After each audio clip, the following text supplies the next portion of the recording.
اعوذ باللہ من الشیطان الرجیم، میں اللہ تعالیٰ کی پناہ میں آتا ہوں شیطان مردود سے۔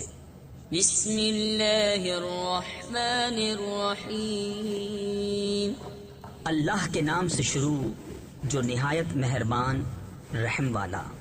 هل اتاک حدیث الغاشیہ، وجوہ یومئذ خاشعہ، عاملۃ ناصبہ، تصلی نارا حامیہ۔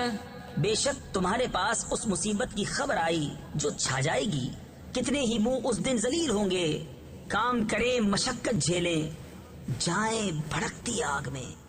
تسقى من عين آنية، ليس لهم طعام إلا من ضريع، لا يسمن ولا يغني من جوع۔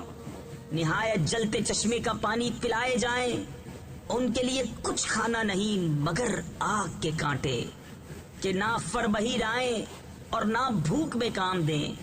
وجوه يومئذ ناعمة، لسعيها راضية، في جنة عالية، لا تسمع فيها لاغية، فيها عين جارية۔ کتنے ہی منہ اس دن چین میں ہیں، اپنی کوشش پر راضی، بلند باغ میں کہ اس میں کوئی بیہودہ بات نہ سنیں گے، اس میں رواں چشمہ ہے۔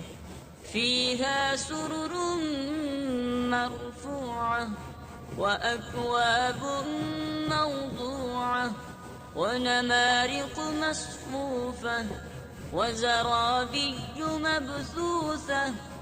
اس میں بلند تخت ہیں اور چنے ہوئے کوزے، اور برابر برابر بچھے ہوئے قالین اور پھیلی ہوئی چاندنیاں۔ أفلا ينظرون إلى الإبل كيف خلقت، وإلى السماء كيف رفعت، وإلى الجبال كيف نصبت، وإلى الأرض كيف سطحت، فذكر إنما أنت مذكر، لست عليهم بمسيطر۔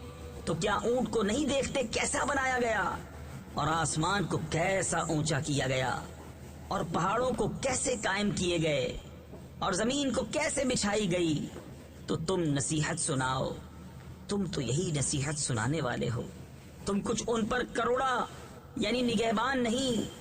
تفسیر خزائن العرفان میں ہے یہ آیت قتال کی آیت سے منسوخ ہے۔ إلا من تولى وكفر، فيعذبه الله العذاب الأكبر، إن إلينا إيابهم، ثم إن علينا حسابهم۔ ہاں جو منہ پھیرے اور کفر کرے تو اسے اللہ بڑا عذاب دے گا، بے شک ہماری ہی طرف ان کا پھرنا ہے، پھر بے شک ہماری ہی طرف ان کا حساب ہے۔